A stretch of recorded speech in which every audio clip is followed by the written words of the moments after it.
Hola, hola, tribu nostálgica, bienvenidos a Retromanía, el lugar donde tus recuerdos se vuelven video. Y ya lo sabes, si aún no te has suscrito, hazlo ahora mismo. Dale clic al botón de suscribirte y activa la campanita para que no te pierdas ninguno de nuestros viajes nostálgicos. ¿Listos para el viaje? Hoy vamos a hablar de un tema que marcó a toda una generación, los discos más vendidos de la década de los 90. Esta es la historia.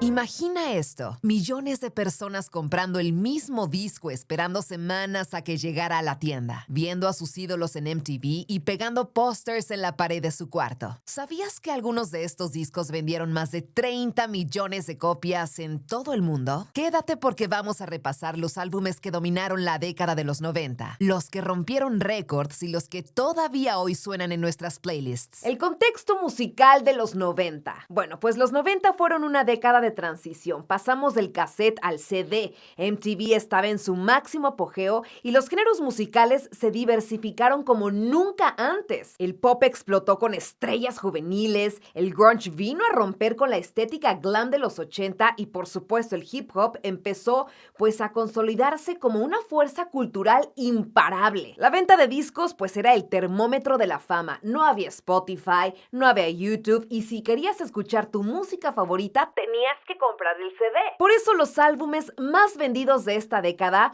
pues de alguna forma son el reflejo de lo que la gente realmente vivía y sentía. A ver, platícame, ¿tú recuerdas cuál fue el primer CD que compraste en los 90? Jack Little Pill, Alanis Morissette, 1995. Empecemos con Alanis Morissette, quien lanzó en 1995 Jack Little Pill. Este álbum no solo vendió más de 33 millones de copias, sino que además se convirtió en la voz de una generación de mujeres que buscaban, pues, expresarse sin filtros. Canciones como Ironic, You Oughta Know y Hand in My Pocket fueron himnos, por supuesto, de los 90. Alanis mezclaba rock alternativo, pues con letras bastante poderosas y muy personales, algo pues poco común en el mainstream de esa época. A ver, un dato curioso, el disco fue producido por Glenn Ballard en apenas unas semanas y nadie esperaba que fuera a convertirse pues en uno de los discos más exitosos de la historia. Nevermind, Nirvana, 1991. Si hay un disco que definió el cambio cultural de los 90, ese fue Nevermind de Nirvana. Lanzado en 1991, vendió más de 30 millones de copias en todo el mundo y pues prácticamente sepultó al glam rock de los 80, dando paso pues al movimiento grunge. El sencillo Smells Like Teen Spirit se convirtió en un himno generacional y por supuesto que de la noche a la mañana Kurt Cobain pasó de ser un completo desconocido a toda una leyenda. Lo interesante es que el disco apenas costó $65,000 en producción y terminó vendiendo millones. ¿Quién no recuerda esa portada del bebé nadando hacia un billete del dólar? ¿Y tú, por ejemplo, eras más de Nirvana o de Pearl Jam? Déjame tu respuesta en los comentarios. The Bodyguard Soundtrack, Whitney Houston, 1992. Ahora vamos a platicar de una de las voces más grandes de todos los tiempos. Por supuesto, Whitney Houston.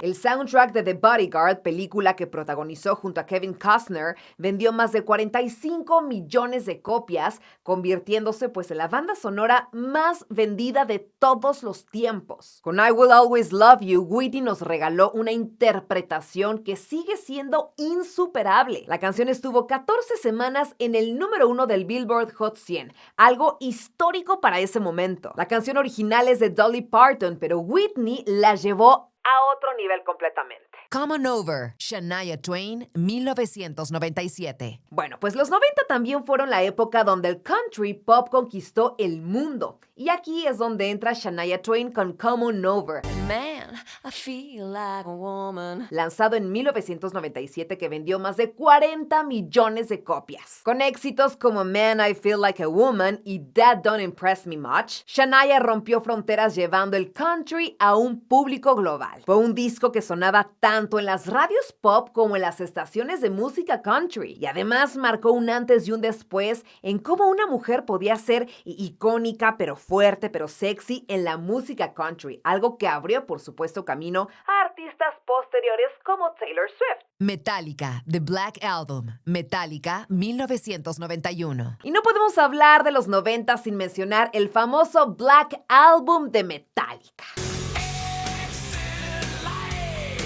Con más de 31 millones de copias vendidas, este disco llevó al heavy metal a las masas. Con canciones como Enter Sandman, Nothing Else Matters y The Unforgiven, Metallica pues se consolidó como una de las bandas más grandes de la historia. Aquí te va un dato curioso. James Hetfield confesó que Nothing Else Matters era tan personal que al inicio ni siquiera pensaba incluirla en el disco. Spice Girls, 1996. Y claro, los 90 también fueron la década del girl power.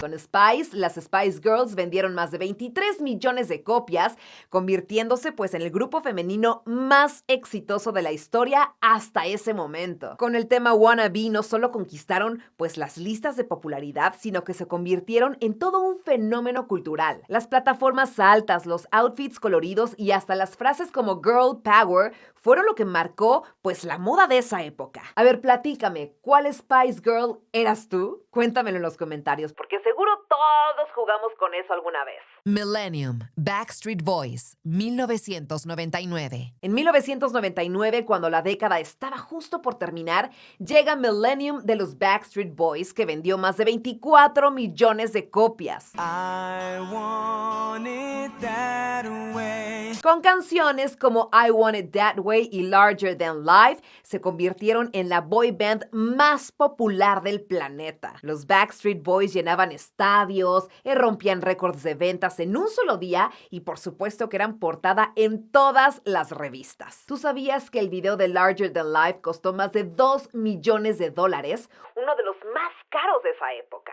Baby One More Time, Britney Spears, 1999. Y no podemos olvidar el debut de Britney Spears. Con Baby One More Time, Britney vendió más de 25 millones de copias y por supuesto que así se convirtió en todo un ícono pop instantáneo. Ese uniforme escolar del video, la coreografía y la canción pues se volvieron parte de la cultura pop global. Y Britney no solo lanzó un disco, lanzó una era completa que dominó los 2000. Falling Into You, Celine Dion, 1996. En 1996, Celine Dion lanzó Falling Into You, un álbum que vendió más de 32 millones de copias en todo el mundo, convirtiéndose pues en uno de los discos más vendidos de la historia. Este álbum incluía éxitos como Because You Loved Me, que fue pues parte de la banda sonora de la película Up Close and Personal, y también el tema It's All Coming Back to Me Now, una de las baladas pues más poderosas de esa década. Pero sin duda, lo que terminó de consagrar a Celine como la reina de las baladas fue el éxito de My Heart Will Go On, lanzada pues un año después como parte del soundtrack de Titanic en 1997, que aunque no estaba en este disco originalmente, catapultó aún más la fama de Celine y llevó sus ventas a niveles históricos. Lo interesante es que Celine combinaba pop, baladas y un toque de soft rock, lo que le permitió pues conectar con audiencias de todas las edades y nacionalidades. Fue un álbum que cruzó fronteras y que todavía hoy suena en listas de reproducción románticas de todo el mundo. Dangerous, Michael Jackson, 1991. Y no podemos hablar de los discos más vendidos de los 90 sin mencionar a Michael Jackson.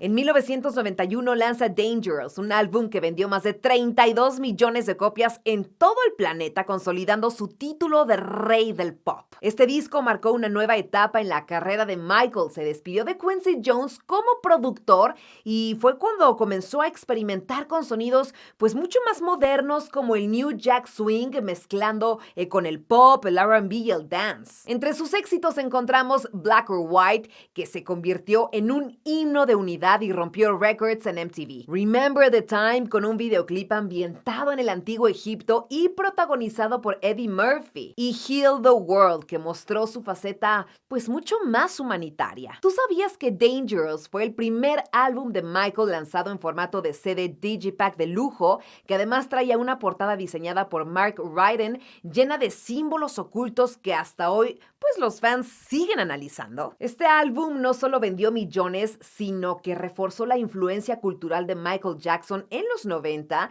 y lo mantuvo pues en la cima de la música pop a nivel internacional. Hoy en día, aunque la manera de consumir música ha cambiado con Spotify, Apple Music y YouTube, pues estos discos siguen siendo recordados. Muchos de ellos aparecen constantemente en listas de los mejores de todos los tiempos y algunos artistas pues aún giran tocando esas canciones que marcaron los 90. Además, el regreso del vinilo pues ha hecho que muchos de estos discos se reediten en ediciones especiales, demostrando que la nostalgia vende y mucho. Y así llegamos al final de este recorrido por los discos más vendidos de los 90, una década dorada para la música sin duda alguna. Cuéntame en los comentarios cuál de estos discos tuviste en tu colección y cuál crees que fue el que más marcó la cultura de los 90. No olvides suscribirte al canal, darle like y activar la campanita para que no te pierdas ninguno de nuestros viajes retro aquí en Retromanía. Yo soy Gina Corona y nos vemos en el siguiente episodio. ¡Hasta la próxima!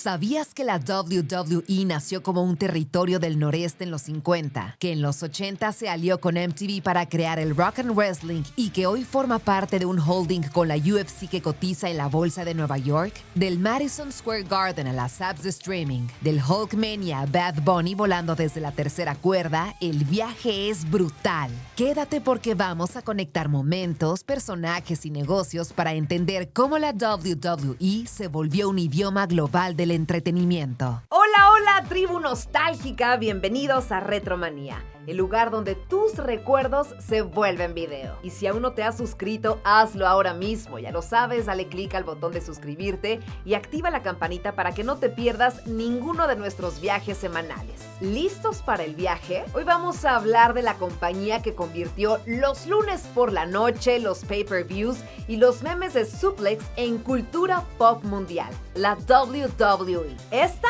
es la historia.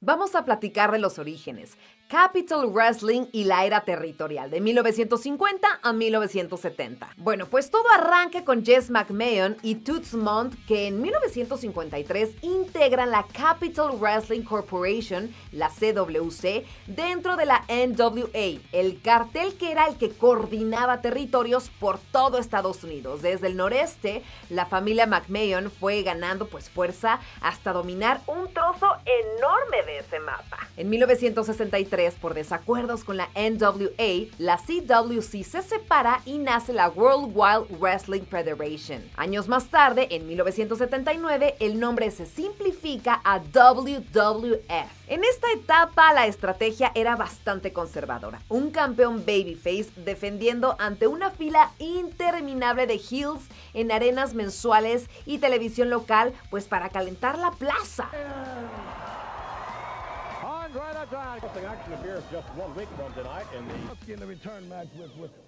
Los cimientos del show ya estaban ahí. Personajes más grandes que la vida, promos intensas y por supuesto una base de fans que llenaba arenas sin importar el clima. La revolución de Vince K. McMahon y el salto nacional. Esto en los 80. En 1982, Vince K. McMahon compra la empresa a su papá, crea Titan Sports y es así como rompe el sistema de territorios. Negocia con la televisión nacional, firma estrellas de rivales y apuesta todo a un mega evento, WrestleMania en 1985, pensado como el Super Bowl de la lucha con celebridades, música y MTV. Nace la Rock and Wrestling Connection con Cyndi Lauper, lo que pues dispara la visibilidad mediática y es así como lleva la lucha a públicos que jamás la veían. Ese empuje alcanza su máximo con WrestleMania 3 en 1987, encabezada por Hulk Hogan contra Andre the Giant en el Pontiac Silverdome. WWE proclamó 93,173 presentes y aunque existen revisiones posteriores con otras cifras, pues este evento realmente cimentó a la WWF como fenómeno nacional y televisivo.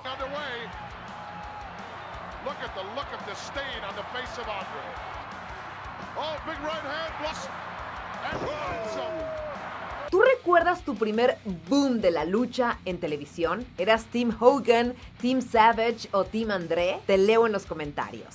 Sports Entertainment, admitir el guión para crecer. En 1989, Vince McMahon reconoce públicamente la naturaleza guionada del espectáculo para efectos regulatorios. A partir de ahí, la empresa impulsa el término Sports Entertainment. Sí, hay coreografías y resultados planeados, pero los riesgos físicos son reales y, por supuesto, la ejecución atlética es clave.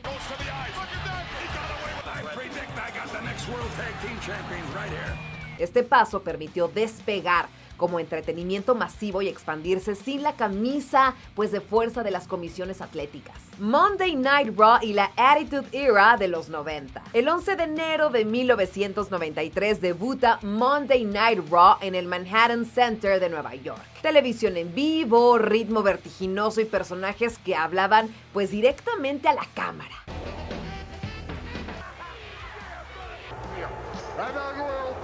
Fue así como Raw reescribió la televisión de lucha. 2 años después, WCW lanza Monday Nitro y arranca la célebre Monday Night War. Para competir, WWF muta a la Attitude Era, un producto más adulto, realismo bastante sucio, feudos intensos y una nueva cara de la empresa, Stone Cold Steve Austin. Austin 316 says I just whipped your ass. El cruce con Mike Tyson en 1998 catapulta la atención mainstream y WrestleMania 14 marca un antes y un después.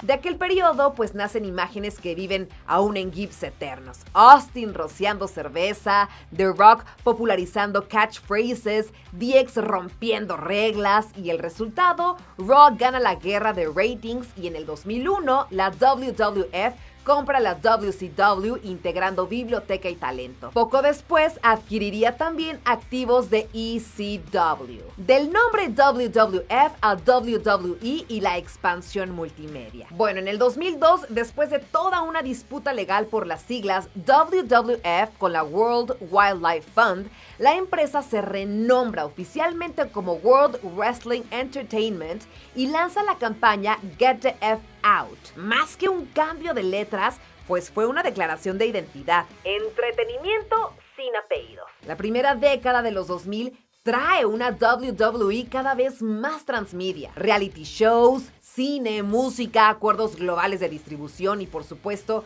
marcas internas como Raw, SmackDown y después Next para desarrollar talento. Hoy WWE presume presencia semanal en decenas de idiomas y, por supuesto, acuerdos con socios como NBC Universal y de CW con Netflix para diferentes ventanas, reflejando así su alcance como líder del sports entertainment. Vamos a platicar de la era del streaming, WWE Network y más allá. En el 2014, WWE lanza WWE Network, la primera red OTT 24/7 de una liga de entretenimiento deportivo con pay-per-views incluidos y un vasto archivo histórico. Fue una jugada pionera. En menos de un año superó el 1,000,000 de suscriptores y se expandió a muchísimos países, ajustando el modelo de suscripción para crecer. Ya con el tiempo, el contenido del network se ha integrado de distintas formas según los mercados. Pero el mensaje fue claro. La biblioteca y el directo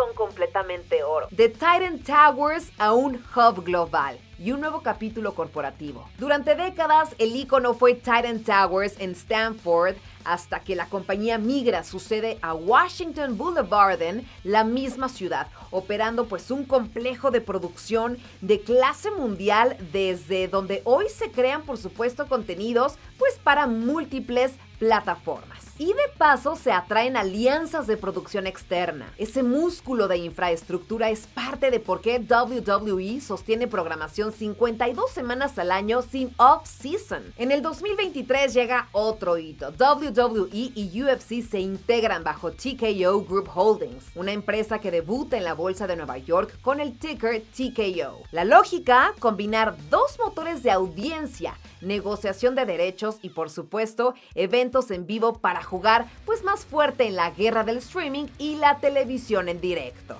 WWE y la cultura pop, de MTV a Bad Bunny. Si algo distingue a la WWE es su habilidad para cruzarse con la cultura pop. En los 80, Cyndi Lauper y MTV ayudan a convertir WrestleMania en un evento masivo. En los 90, Mike Tyson impulsa la era Austin.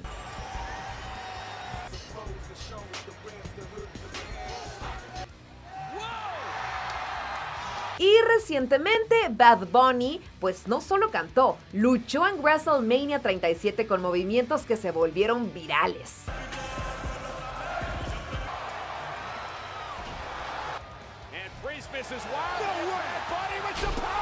¿Quién dijo que la lucha y la música no se mezclan? ¿Qué crossover te voló más la cabeza? ¿Cyndi, MTV, Tyson, Austin o Bad Bunny en el ring? ¿Y a qué artista te gustaría ver en una entrada de WrestleMania? Te leo. ¿Qué es la WWE hoy? Hoy la WWE es una fábrica de historias semanales. Produce contenido 52 semanas al año en muchísimos idiomas, con giras internacionales, premium live events que llenan estadios y pues un portafolio que mezcla televisión, digital, redes sociales, licencias y experiencias completamente en vivo. Forma parte del TKO, lo que la alinea con estrategias de media rights de alto valor y por supuesto sinergias de producción, en mercadotecnia y obviamente mucho patrocinio. ¿Sigue siendo lucha? Sí. Y también teatro físico televisado, guiones, coreografías, finales pactados, junto con riesgo real y por supuesto atletas que se entrenan como élite. Esa honestidad, admitida desde 1989, pues la ayudó a expandirse sin perder el vértigo ni la carisma que nos enganchó desde niños. Si te está gustando este video, suscríbete en este momento, dale like y comparte este episodio con ese amigo que todavía hace el You Can't See Me cuando gana la cascarita.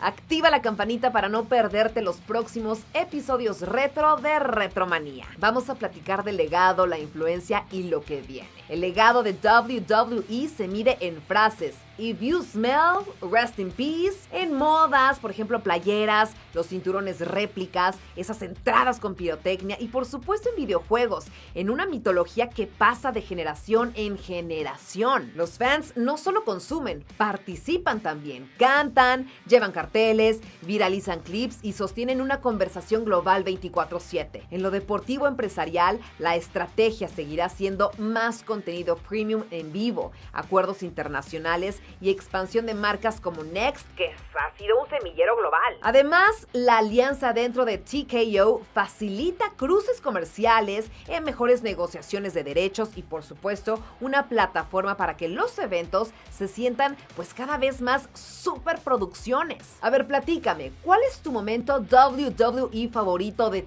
todos los tiempos? ¿Una lucha, una entrada, una promo? Déjamelo en los comentarios para armar la playlist de la tribu. Y así, tribu nostálgica, la WWE pasó de promocionar funciones en el noreste de Estados Unidos, pues a ser el estándar global del sports entertainment. Televisión en vivo, estadios llenos, streaming, mucha música, cine, moda y pues un lenguaje compartido por millones. De Capitol Wrestling a WrestleMania, de Hogan a Roman Reigns, de MTV a Bad Bunny. Este viaje no se detiene. Gracias por acompañarme en este viaje retro. Si te gustó el video, no olvides darle like, compartirlo con tus amigos nostálgicos y suscribirte al canal para más contenido semanal. Yo soy Gina Corona y te espero la siguiente semana en un episodio más de Retromanía. ¡Hasta la próxima!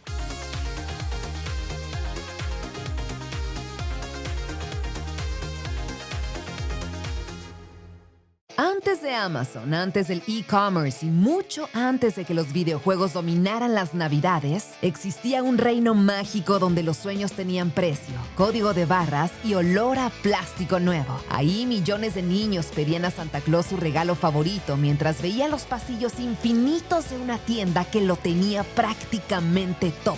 Pero, ¿cómo una marca tan poderosa pudo desaparecer y luego resucitar? Hoy en Retromanía te cuento la increíble historia de Toys R Us. Hola, hola, tribu nostálgica, bienvenidos a Retromanía, el lugar donde tus recuerdos se vuelven video. Ya lo sabes, si aún no te has suscrito, hazlo ahora mismo, dale clic al botón de suscribirte y activa la campanita, pues para que no te pierdas ninguno de nuestros viajes nostálgicos.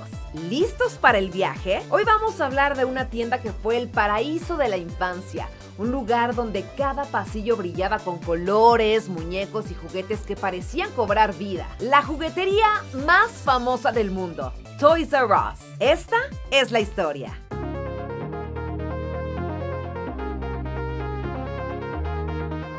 Los orígenes, un sueño nacido después de la guerra. Todo comienza en 1948 cuando Charles Lazarus, que era un joven de apenas 25 años, regresó de servir en la Segunda Guerra Mundial. Y como muchos veteranos, pues soñaba con un futuro tranquilo, pero también tenía una visión. Sabía que se avecinaba un baby boom. Y entonces decide abrir una tienda bastante modesta en Washington llamada Children's Supermart, donde vendían muebles para bebés, cunas, cambiadores, sillitas, y el negocio pues iba bien, pero de pronto se dio cuenta de un detalle clave. Los muebles duraban años y pues los clientes no volvían pronto. Y en cambio los juguetes se rompían, se perdían o simplemente los niños querían juguetes nuevos. Y ahí fue cuando tuvo la gran idea, cambiar los muebles por juguetes. Y así nace Toys R Us en 1957 con un nombre escrito con una R invertida, como si lo hubiera hecho un niño.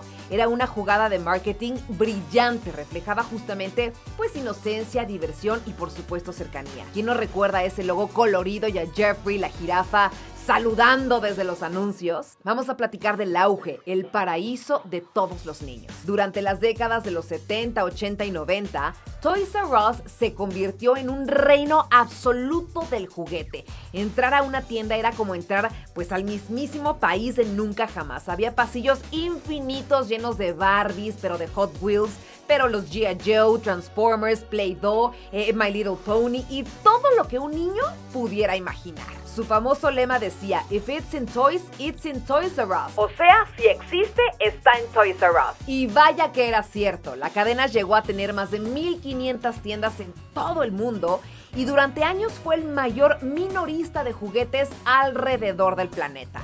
Charles Lazarus era un verdadero visionario. Fue uno de los primeros en incorporar computadoras en cada caja registradora, pues para rastrear qué juguetes se vendían más rápido. Y gracias a eso, Toys R Us podía anticiparse a la demanda, mantener precios competitivos y tener pues exclusivas con marcas como Hasbro y Mattel. ¿Tú recuerdas el sonido de las cajas, los carritos llenos y ese olor a juguete nuevo? Déjamelo en los comentarios porque todos tenemos una historia en Toys R Us. La expansión mundial y la época dorada. Bueno, pues en los años 80 Toys R Us no solo dominaba Estados Unidos, sino que también abrió tiendas en Canadá, en Japón, en España, en Singapur. Y de hecho, la inauguración en Japón fue tan importante que incluso asistió el presidente George H.W. Bush. En esa época, cada Navidad pues era un espectáculo. Niños corriendo por todos los pasillos, catálogos llenos de sueños y papás pues haciendo filas interminables para conseguir el juguete del año.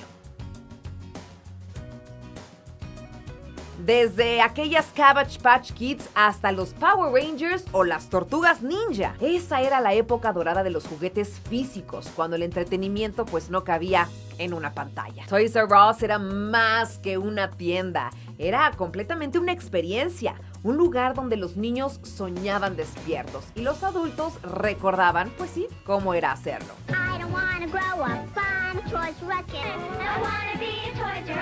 Pero como toda gran historia, llegó el momento en que las cosas comenzaron a cambiar. Vamos a platicar del declive, la tormenta perfecta. A finales de los 90 llegaron 3 enemigos silenciosos que transformarían el mercado para siempre. Primero, Walmart y Target. Estas cadenas comenzaron pues a vender juguetes a precios mucho más bajos, con horarios más amplios y sin depender de la temporada navideña. Toys R Us, que vivía de los picos de ventas en diciembre, pues no supo cómo competir con eso. Segundo, el auge de Internet. Sí, en 1996 Toys R Us lanzó su primera tienda online y eso fue un desastre. Los pedidos navideños no llegaron a tiempo, miles de clientes se quedaron sin regalos y obviamente pues la reputación se desplomó. Y entonces deciden aliarse con una joven empresa que comenzaba a despuntar, Amazon. El trato parecía ideal. Amazon se encargaría de las ventas en línea de Toys R Us, pero fue un error fatal porque tiempo después Amazon rompió el contrato y se quedó con toda la red de distribución y obviamente los fabricantes. Básicamente le robó su propio negocio digital. Y tercero, el cambio de gustos. Los niños de los 2000 ya no pedían Barbies ni carritos, querían la PlayStation, un Game Boy o un Nintendo 64. Los juguetes tradicionales perdieron terreno frente a la tecnología. Obviamente el mercado cambió y Toys R Us tristemente no supo adaptarse. La quiebra y el fin de una era. En 2017, tras años de deudas y malas decisiones financieras, Toys R Us se declara en bancarrota. Las imágenes de las tiendas cerrando y esas letras del logo siendo retiradas, pues sí, rompieron el corazón de millones. Era el fin de una era. Niños y adultos lloraron la pérdida del lugar donde pues habían vivido tantas ilusiones. Incluso se volvió viral una imagen de Jeffrey la jirafa despidiéndose con una maleta. Fue como si la infancia misma pues hubiera bajado una cortina. Pero ¿realmente era el final? El renacimiento. Toys R Us vuelve a jugar. Contra todo pronóstico, Toys R Us volvió. En el 2018, un grupo de antiguos ejecutivos y socios financieros pues decidieron no rendirse. Nació True Kids, la nueva empresa detrás de esa marca que apostó por algo diferente. Tiendas centradas en la experiencia. Ya no querían ser solo un lugar para comprar, sino pues para vivir la magia del juego. Las nuevas tiendas incluían talleres interactivos, toboganes, cafeterías temáticas, había también zonas para probar los juguetes y hasta un Barbie café. Sí, volvieron esos colores, las risas y por supuesto la ilusión. Y además firmaron alianzas con Macy's, colocando mini tiendas de Toys R Us dentro de más de 400 sucursales. Y la joya de la corona, la apertura de una tienda gigantesca en el Mall of America, el centro comercial más grande de Estados Unidos. Y ahora, bueno, pues Toys R Us quiere reconectar con nosotros, los niños de los 80, 90 y 2000, que crecimos soñando con sus pasillos. Y aunque ya somos adultos, pues todavía llevamos dentro ese niño o niña que corría con emoción por esa tienda gigante. Lecciones de una era juguetera. Bueno, pues la historia de Toys R Us es mucho más que la de una tienda. Es una lección sobre adaptación, innovación y por supuesto nostalgia. Nos recuerda que no basta con tener una buena idea, hay que saber evolucionar con el tiempo. Charles Lazarus entendió lo que los niños querían en su época, pero la empresa pues no supo entender a las nuevas generaciones digitales. Y sin embargo, su legado vive, porque cada vez que escuchamos la frase I don't wanna grow up, I'm a Toys R Us kid, algo en nuestro corazón pues vuelve a brillar como cuando teníamos 6 y todo era posible. A ver, ¿tú recuerdas tu primera visita a un Toys R Us? ¿Cuál fue el juguete que soñabas tener? Déjalo en los comentarios porque quiero leerte. Y si disfrutaste este viaje al pasado, suscríbete al canal, activa la campanita y comparte este video con esa persona que alguna vez fue tu cómplice de aventuras en los pasillos de la infancia. Yo soy Gina Corona y esto fue Retromanía, el lugar donde tus recuerdos se vuelven video. Nos vemos en el próximo episodio.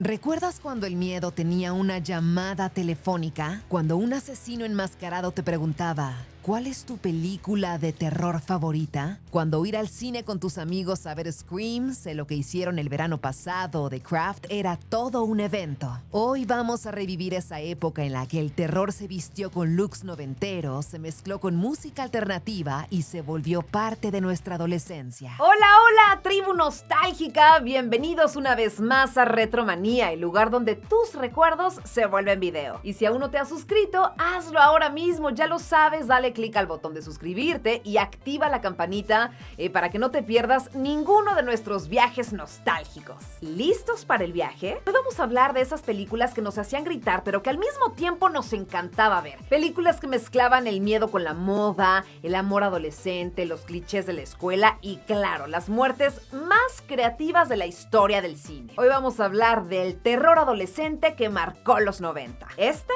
es la historia.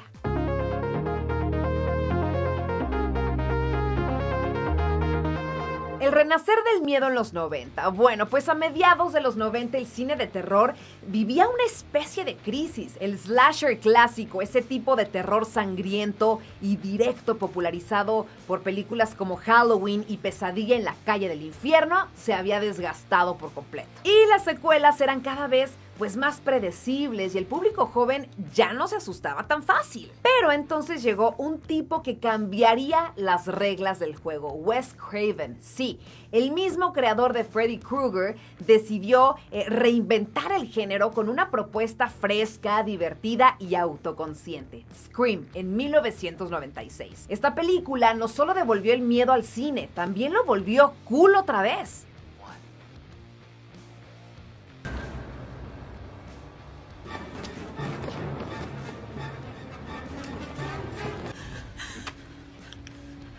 What's the matter, Sydney? You look like you've seen a ghost.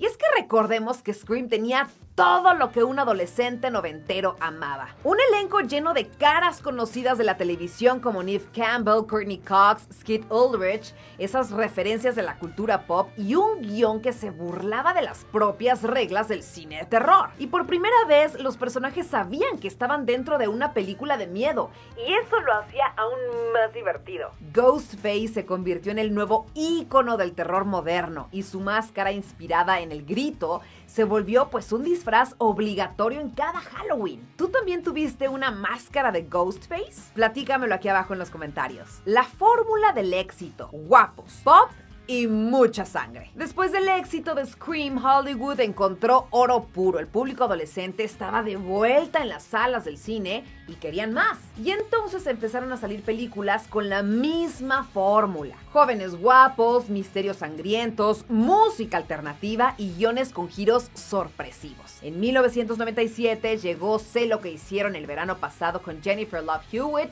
Sarah Michelle Gellar, Freddie Prinze Jr. y Ryan Phillippe.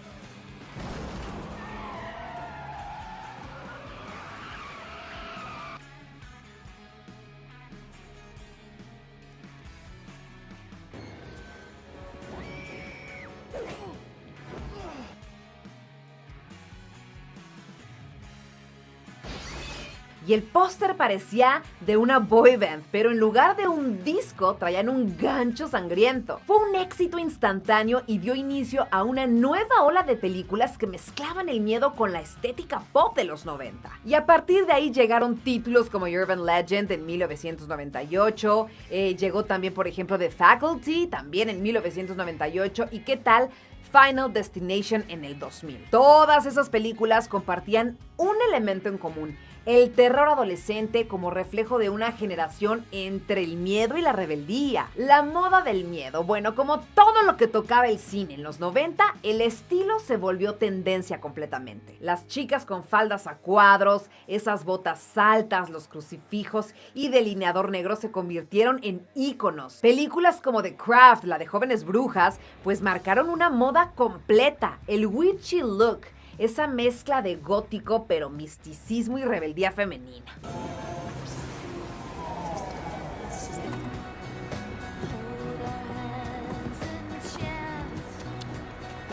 Watch out for those weirdos.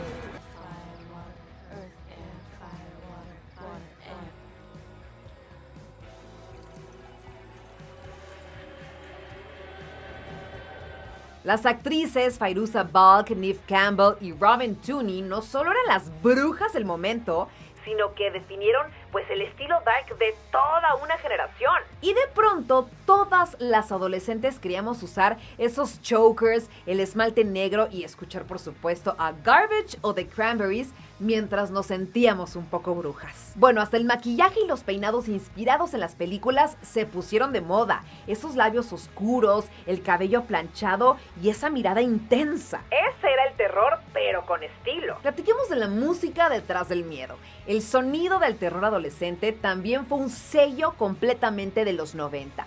Las bandas sonoras eran tan importantes como las propias películas. Scream y Sé lo que hicieron el verano pasado tenían temas de Nick Cave, de The Offspring, de The Creed, de Foo Fighters y de Marilyn Manson. Era una mezcla de rock alternativo, de grunge y nu metal que hacía que incluso las escenas más sangrientas se sintieran pues cool. De hecho, hay una razón por la cual muchos recordamos esas películas, más por su vibe que por sus sustos. Eran visualmente súper atractivas, sonaban a MTV y parecían videoclips de terror. ¿Tú te acuerdas de esas noches viendo MTV y de repente aparecían trailers de películas como I Know What You Did Last Summer o Scream 2 entre videoclips de Limp Bizkit y No Doubt? Era un combo irresistible. Miedo más pop culture más moda. El Halloween de los 90. Y claro, Halloween nunca volvió a ser igual. Esas máscaras de Ghostface, los disfraces de brujas inspirados en The Craft o esas camisetas manchadas de sangre falsa eran un clásico en cada fiesta. Por supuesto, las tiendas de disfraces se llenaron de adolescentes buscando pues imitar a esos personajes que tanto nos gustaban. Y las revistas que estaban de moda incluso sacaban especiales de looks de Halloween inspirados en tus películas favoritas. Era el terror convertido en moda mainstream. Y ojo, este fenómeno no se dio solo en Estados Unidos. En Latinoamérica también vivimos pues esa fiebre gracias a los canales de cable y los VHS de Blockbuster. ¿Quién nos rentó Scream en una noche de pijamada? Si tú también lo hiciste, déjame un comentario contándome con quién la viste o qué película te daba más miedo cuando eras adolescente. Aquí te van algunas curiosidades que te van a encantar. El guión de Scream originalmente se llamaba Scary Movie y de ahí nace el nombre de la famosa parodia del 2000. La película The Craft fue tan influyente que inspiró una ola real de interés en el ocultismo y la brujería adolescente en los 90. Final Destination comenzó como un episodio descartado de los Expedientes Secretos X. La máscara de Ghostface costaba solo $20 y fue comprada en una tienda de disfraces cualquiera. Y Sé lo que hicieron el verano pasado se basó en una novela juvenil de los años 70, pero adaptada al estilo MTV. El legado del terror adolescente. Hoy, más de 25 años después, el impacto sigue vivo. Netflix, Prime y HBO han revivido esta estética en series como Scream Queens, Pretty Little Liars, Riverdale o Fear Street. Incluso los reboots de Scream y I Know What You Did Last Summer pues han demostrado que el miedo adolescente sigue vendiendo nostalgia. Y es que esas películas no solo nos asustaban, también reflejaban pues cómo nos sentíamos en esa etapa. Confundidos, rebeldes, invencibles. Era el miedo a crecer disfrazado de asesino con máscara. El terror adolescente de los 90 fue mucho más que películas de gritos. Fue una forma de identidad, un reflejo de la cultura pop, la moda, la música y los miedos de toda una generación entera. Nos enseñó que el cine de miedo también podía ser divertido, colorido y por supuesto con muy buena música. Así que la próxima vez que escuches el teléfono sonar en la oscuridad, recuerda, puede que no sea Ghostface. ¿O sí? Platícame en los comentarios, ¿cuál fue la película de terror adolescente que más te marcó? Scream, The Craft, The Blair Witch Project, Final Destination. Y no olvides suscribirte al canal si aún no lo haces. Dale like, comparte este video con tu tribu nostálgica y activa la campanita para no perderte los próximos viajes a nuestra infancia. Porque aquí en Retromanía, tus recuerdos se vuelven video. ¡Hasta la próxima!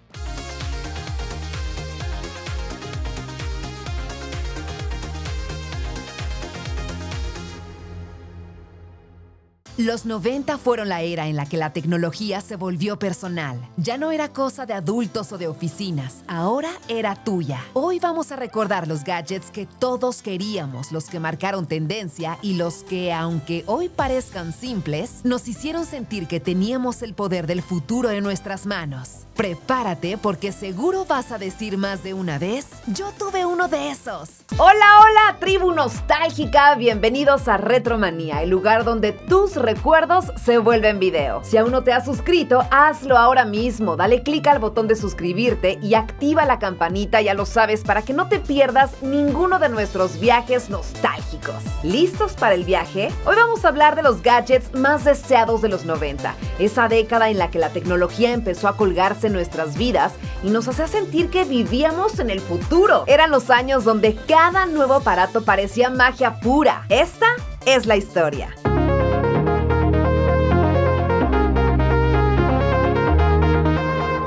El inicio de la era digital. Bueno, pues los 90 fueron un parteaguas. Veníamos de los 80, donde la tecnología era enorme, era cara y muy limitada. Y de pronto, ¡boom!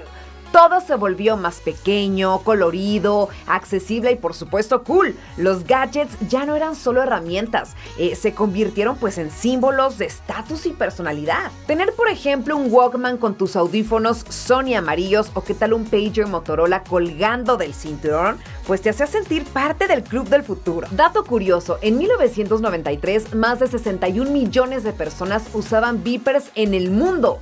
Y eso que solo servían para recibir números o mensajes cortos. ¿Tú te acuerdas a alguien que tuviera uno? O peor, ¿intentaste mandar un mensaje sin saber cómo? En esa época los gadgets eran una mezcla entre lujo y deseo. Eran el regalo soñado en Navidad, el premio por buenas calificaciones o el artículo que veías en los catálogos, no sé, de Sears y pensabas, algún día va a ser mío. Vamos a platicar del Walkman y el Discman, la banda sonora portátil.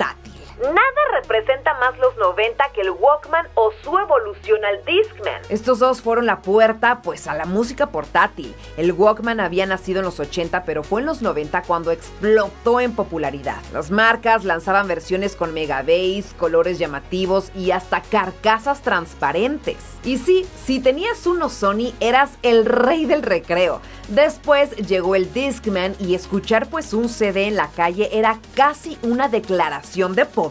Eso sí, había que caminar despacito para que no se saltara el disco. A ver, ¿a quién no le pasó que iba bien motivado, sonaba la canción favorita y de pronto...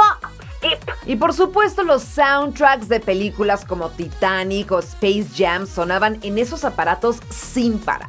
Era el gadget que acompañaba los trayectos a la escuela, los viajes y por supuesto aquellas tardes con los amigos. El Game Boy y el mundo de los videojuegos portátiles. Y si hubo un gadget que marcó una generación completa fue sin duda el Game Boy. Lanzado por Nintendo en 1989 se volvió el compañero inseparable de millones de niños y adolescentes durante toda la década de los 90. Y claro, todos queríamos jugar Tetris, Pokémon Red y Blue o qué tal Super Mario Land. El Game Boy realmente fue el primer dispositivo que nos hizo sentir que la diversión cabía en la bolsa. Dato curioso, Nintendo vendió más de 118 millones de unidades entre el Game Boy y el Game Boy Color. Y sí, aunque la pantalla era pues en verde y negro, la emoción era a todo color. El Game Boy también fue parte de la cultura pop, aparecía en películas, en series y había hasta celebridades como Macaulay Culkin o Will Smith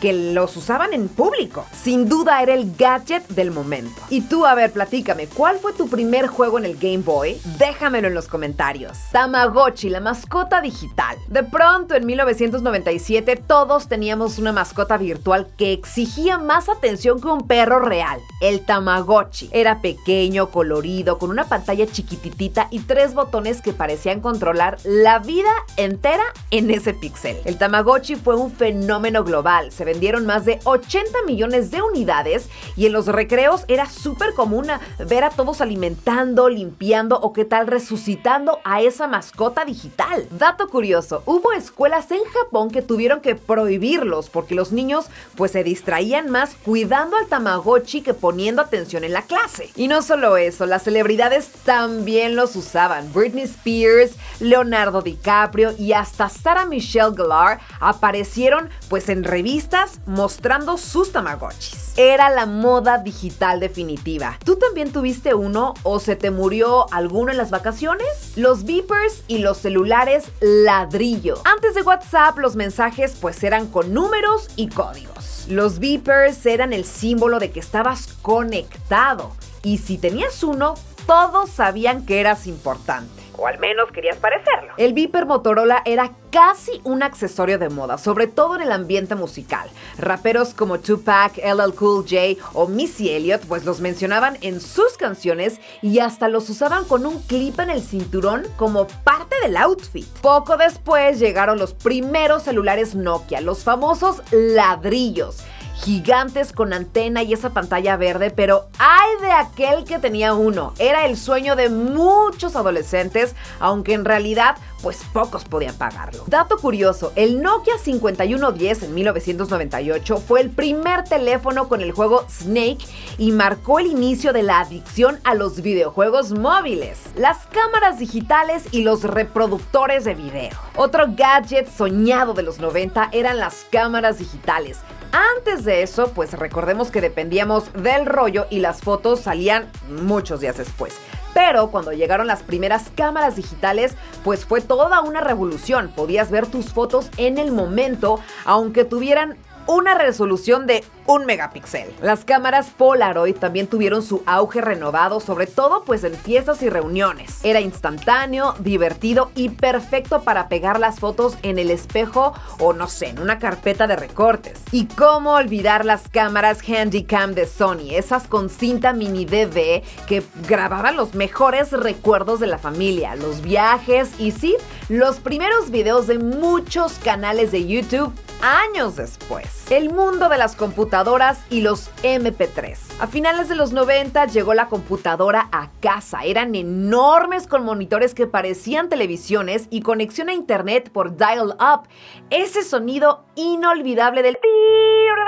Los gadgets de esta época como los CD-ROM, los disquetes o los primeros MP3 players, pues nos hicieron sentir que el futuro simplemente había llegado. El MP3 player fue el último grito tecnológico de la década. Era chiquito, sin discos y con la promesa de llevar cientos de canciones contigo. Aunque en realidad pues sí le cabían unas 10 nada más. El impacto cultural de los gadgets en la década de los 90. Todos estos aparatos no solo marcaron nuestra infancia, también cambiaron la manera en que entendemos la tecnología. Nos enseñaron a ser usuarios digitales, a personalizar, a conectar y por supuesto a compartir. Y hoy, cada vez que alguien lanza un nuevo smartwatch, una consola portátil o no sé, un gadget retro, lo que hace es apelar a esa nostalgia noventera. De hecho, muchas marcas han relanzado versiones modernas del Walkman, el Tamagotchi o incluso del Game Boy en edición especial, porque justamente esa conexión emocional con la tecnología nació precisamente ahí en los 90. Y así, tribu nostálgica, recordamos los gadgets más deseados de la década de los 90, esos que nos hicieron sentir que el futuro estaba al alcance de la mano. Desde el Walkman hasta el Tamagotchi, pasando por el Game Boy, el Beeper y las primeras cámaras digitales, todos formaron parte de una generación pues que simplemente vio nacer la era moderna. A ver, platícame en los comentarios, ¿cuál fue el gadget que más deseabas tener? ¿O cuál fue el primero que realmente cambió tu vida? Y recuerda, si te encantan los viajes al pasado, suscríbete ya a Retromanía, activa la campanita y comparte este video con alguien que todavía conserve su Walkman o qué tal su Tamagotchi guardado por ahí. Yo soy Gina Corona y esto fue Retromanía, el lugar donde tus recuerdos se vuelven video. ¡Hasta la próxima!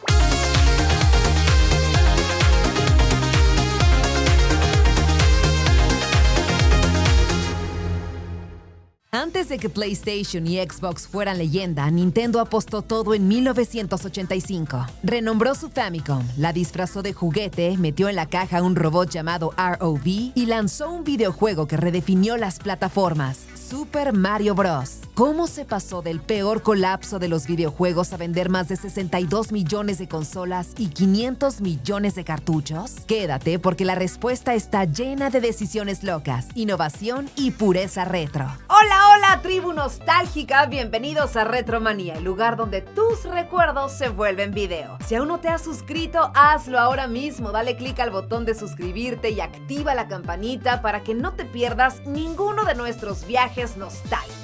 ¿Listos para el viaje? Hoy vamos a platicar de la consola que resucitó a toda una industria, que convirtió la sala de tu casa en un mini arcade y que por supuesto nos dejó música tatuada en la memoria. El Nintendo Entertainment System, la mítica NES. Esta es la historia.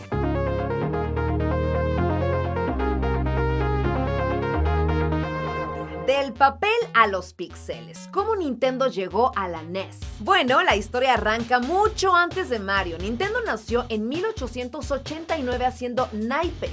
Décadas después coqueteó con juguetes, arcades y las portátiles Game & Watch. マイクロコンピューターを使ったゲームウォッチ。ゲームをしないときはデジタル式クォーツ時計です。En 1983 lanzó en Japón la Family Computer, la Famicom, una consola de 8 bits que acercó la experiencia del arcade a la casa. Y la verdad es que fue un éxito brutal. Y ahí Nintendo pensó, llevemos esto a Occidente. Pero el timing era complicado. En Estados Unidos, en 1983, pues había dejado un cráter. La industria del videojuego colapsó por exceso justamente de consolas que eran incompatibles, juegos bastante mediocres y cero control de calidad.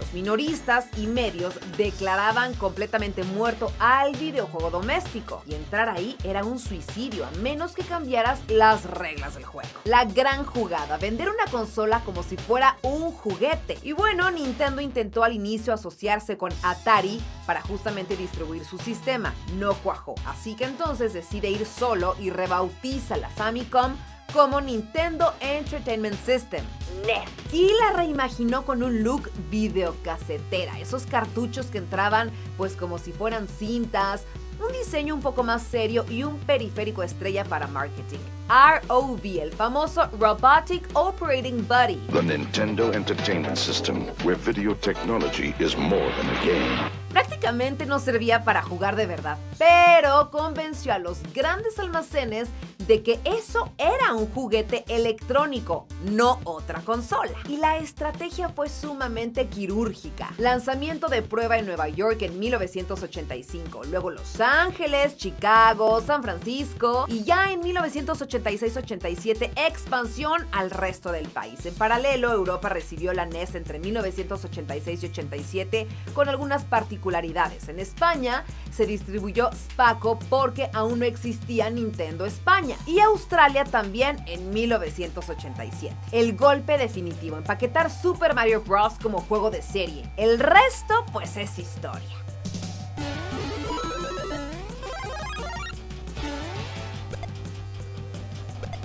¿Por qué pegó tanto? Dos decisiones maestras. En primer lugar, el control de calidad y el candado. Nintendo impuso un estricto sistema de licencias a terceros justamente para evitar el caos del 83. Limitó cuántos juegos al año podía publicar cada estudio. Exigió, por supuesto, exclusividad temporal para NES y aplicó el famoso Nintendo Seal of Quality. Técnicamente, la consola integraba un chip de bloqueo 10 NES que impedía ejecutar cartuchos no autorizados. Y el resultado era menos basura, más confianza.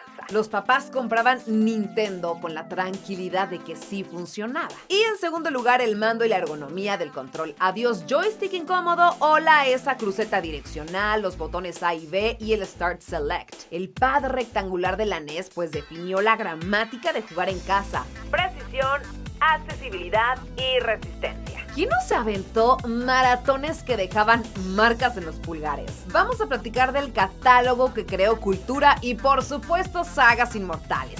Y aquí es donde brilla la NES. No solo tenía juegos, creó franquicias que aún hoy sostienen a la industria. Algunos ejemplos son Super Mario Bros. En 1985, el killer app que vendió consolas. Fue el juego más vendido de la historia hasta que Wii Sports le quitó la corona. Super Mario Bros. 3 en 1990, para muchos el mejor juego de beats de todos los tiempos.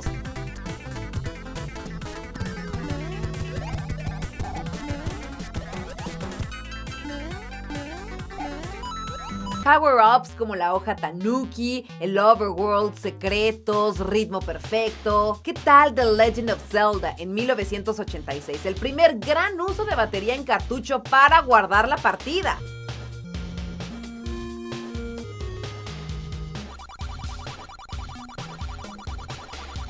Ese mundo abierto, la exploración, rompecabezas. Sin esto, el RPG en consolas habría sido otra cosa completamente. Metroid en 1986.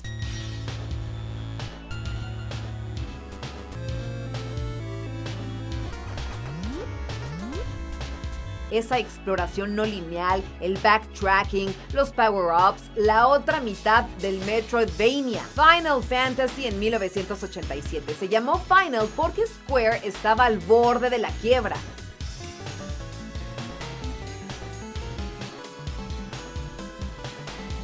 Ironías del destino. Inició una de las sagas más longevas. Mega Man 2 y 3 en 1988 y en el 90. Armas de jefes, control exacto, música inolvidable. Debates eternos. ¿2 o 3? ¿Qué tal Tetris, Dr. Mario?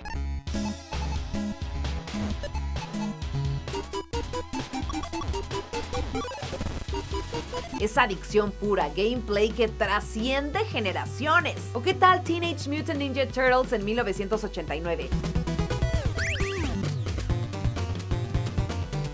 Difícil hasta el cansancio, pero fue un símbolo de la fiebre tortugas en televisión, cine, juguetes. A ver, ¿qué cartucho fue tu puerta de entrada a la NES?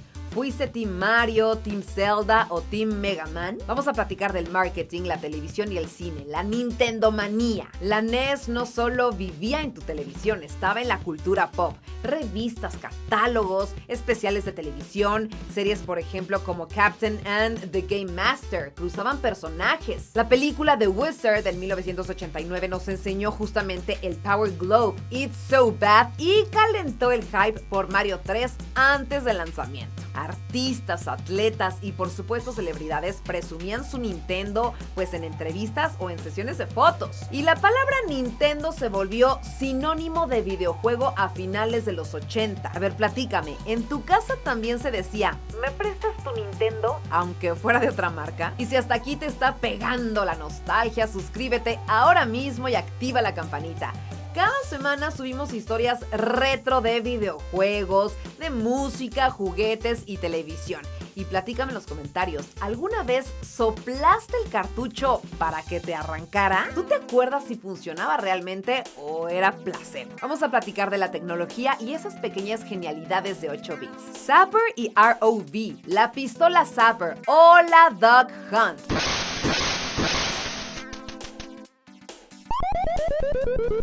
El sonido y la música. Con solo 5 canales, compositores como Koji Kondo pues crearon temas imposibles de olvidar. ¿Qué tal el Overworld de Mario? Esa fanfarria de Zelda. Puras canciones que hoy pueden llenar festivales. La NES nos enseñó que creatividad es igual a potencia bruta. ¿Por qué la NES salvó a los videojuegos? Bueno, porque reconstruyó justamente la confianza.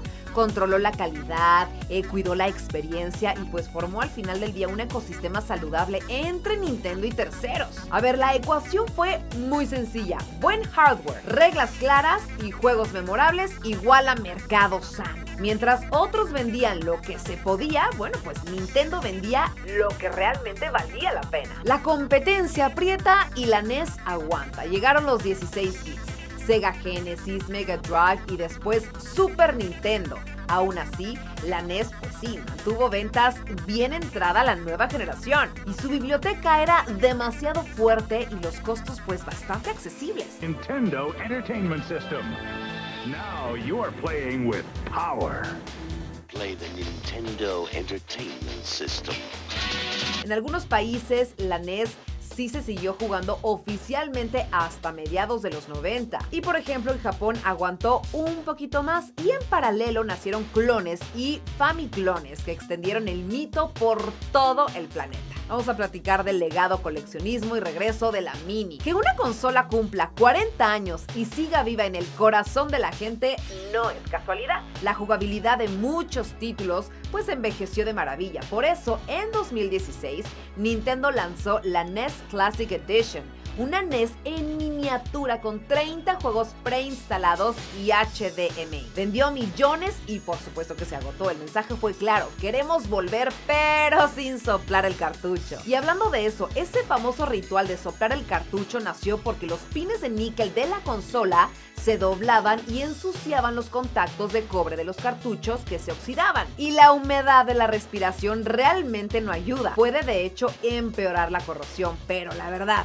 ¿quién no lo hizo a las 2 de la mañana rogando por una partida de Contra? Números que cuentan una era. Más de 62 millones de consolas vendidas. Más de 500 millones de juegos. Top histórica en listados especializados. Muchas listas populares la llegaron a coronar como la mejor consola por impacto e influencia. Frases eternas como "It's me, Mario", el jingle de Zelda, ese game over que todavía duele. Su impacto en México y Latinoamérica. Por supuesto, nuestra sala. Aunque la distribución oficial tuvo pues sus enredos por región, la cultura NES cruzó por supuesto muchas fronteras.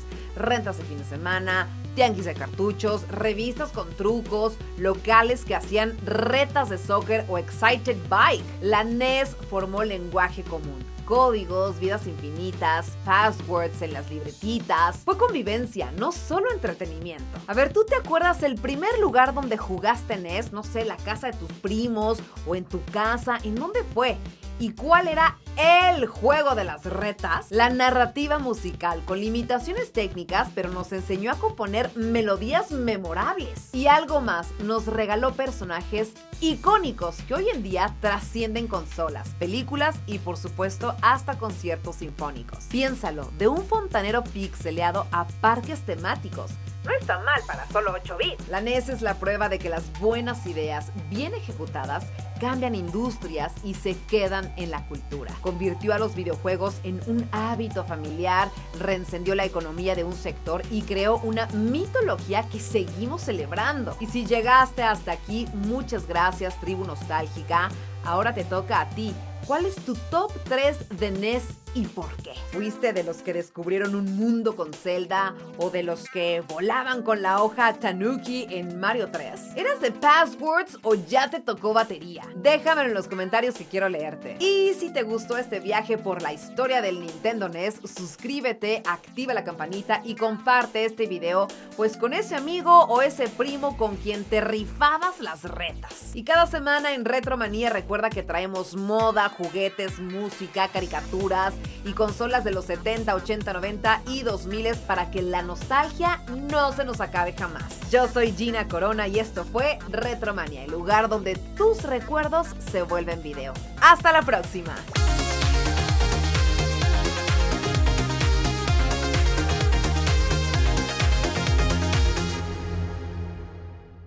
Antes de que existiera Spotify o las playlists, había algo mágico. Comprar el CD del soundtrack de tu película favorita y escucharlo una y otra vez. Hoy viajaremos a esos años donde los soundtracks vendían millones de copias y convertían a artistas en leyendas. Prepárate porque vas a decir más de una vez, esa canción la amaba. ¿Qué tal, tribu nostálgica? Bienvenidos una vez más a Retromanía, el lugar donde tus recuerdos, ya lo sabes, se vuelven video. Si aún no te has suscrito, hazlo ahora mismo, dale clic al botón de suscribirte y activa la campanita para que no te pierdas ningún contenido nostálgico. ¿Listos para el viaje? Hoy vamos a platicar de algo que todavía suena en nuestra cabeza cuando recordamos pues una película de los 90. Los soundtracks más memorables de la década de los 90. Esta es la historia.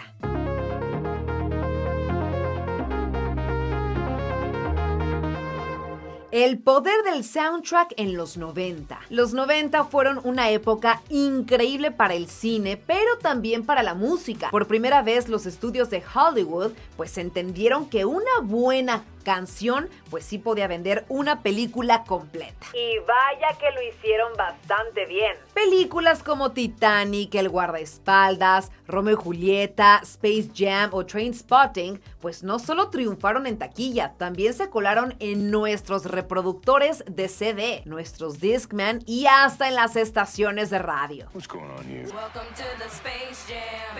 Here's your chance, do your dance at the Space Jam.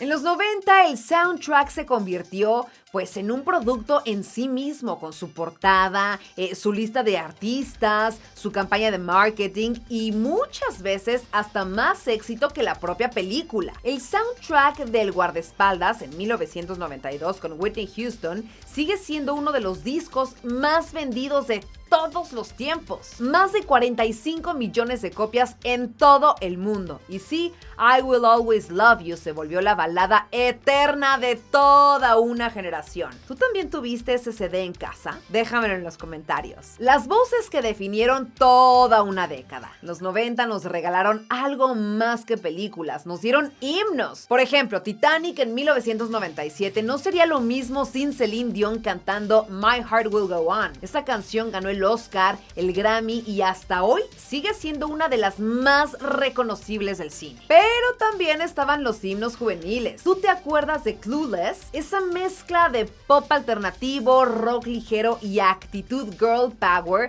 pues fue la banda sonora de toda una generación de adolescentes. ¿O qué tal Space Jam en 1996 que llevó el R&B y el hip hop al cine con Seal, R. Kelly y Coolio? Justo cuando ese sonido dominaba MTV. De hecho, I Believe I Can Fly sonaba en cada graduación, cada baile escolar y cada momento, pues, inspirador de finales de los 90. Y si hablamos de rebeldía, Trainspotting puso a Underworld, Iggy Pop y Blur en la misma lista, pues capturando el espíritu más underground y alternativo del Reino Unido de los 90. Un soundtrack tan potente que hoy sigue siendo una joya para los fans del Britpop. Vamos a platicar de los sonidos del cine juvenil. Y no podemos hablar de los 90 sin mencionar los soundtracks de las películas juveniles que pues fueron toda una locura. Películas como 10 cosas que odio de ti, American Pie, Cruel Intentions o She's All That tenían verdaderas joyas musicales. A ver, ¿quién nos recuerda Kiss Me de Sixpence None the Richer o Bittersweet Symphony de The Verve? Ambas canciones se volvieron sinónimo de los romances adolescentes de esa época. Y ojo, muchas bandas despegaron gracias a estas películas. Por ejemplo, American Pie lanzó al mainstream a grupos justamente como Blink-182, Third Eye Blind y Sugar Ray, pues defendiendo el sonido pop-punk de finales de los 90. Dato curioso, el soundtrack de Romeo y Julieta con Leonardo DiCaprio fue tan pero tan exitoso que vendió más de 3 millones de copias solo en Estados Unidos e incluyó a Radiohead, Garbage y The Cardigans. Una mezcla perfecta entre tragedia clásica y estética de MTV. Cuando el soundtrack era toda una experiencia. Los soundtracks de los 90 pues no solo se escuchaban, Se vivían. muchos de nosotros íbamos a las tiendas de discos solo para comprar el álbum de nuestra película favorita. El arte del CD, las fotos del elenco, las letras impresas, Todo era parte del ritual. y hay que decirlo, muchos artistas encontraron en el cine su gran momento. Por ejemplo,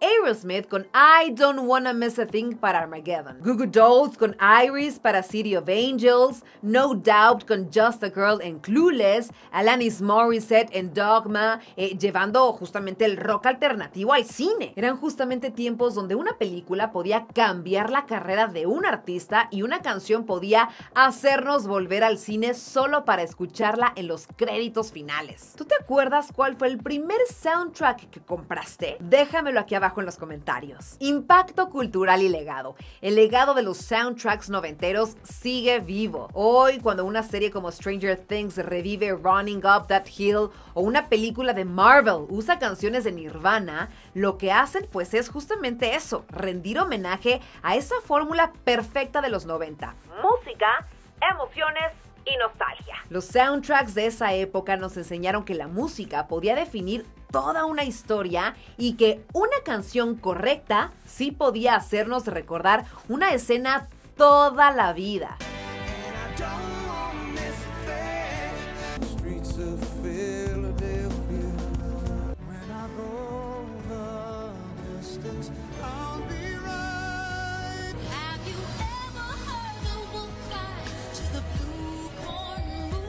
De hecho, muchas canciones noventeras volvieron a las listas de popularidad gracias a TikTok y Spotify porque la nueva generación pues las está redescubriendo. Otro dato curioso, el hashtag 90soundtrack tiene millones de reproducciones en TikTok donde usuarios recrean escenas de sus películas favoritas con canciones originales de la época. Y pues eso solo confirma algo, la magia de los 90 nunca se fue. Solo está en replay. Y así, tribu nostálgica, recordamos algunos de los soundtracks más memorables de los 90. Esas canciones que marcaron pues nuestra adolescencia, nuestras películas favoritas y hasta nuestras primeras lágrimas en el cine. Los 90 fueron una mezcla perfecta de historia, arte y música, por supuesto, y sin duda una década imposible de olvidar. Platícame en los comentarios, ¿cuál fue el soundtrack que más te marcó? O por ejemplo, ¿qué canción te transporta directo a los 90? Y no lo olvides, si te gustó este viaje musical, suscríbete ya a Retromanía, activa la campanita y comparte este video con esa persona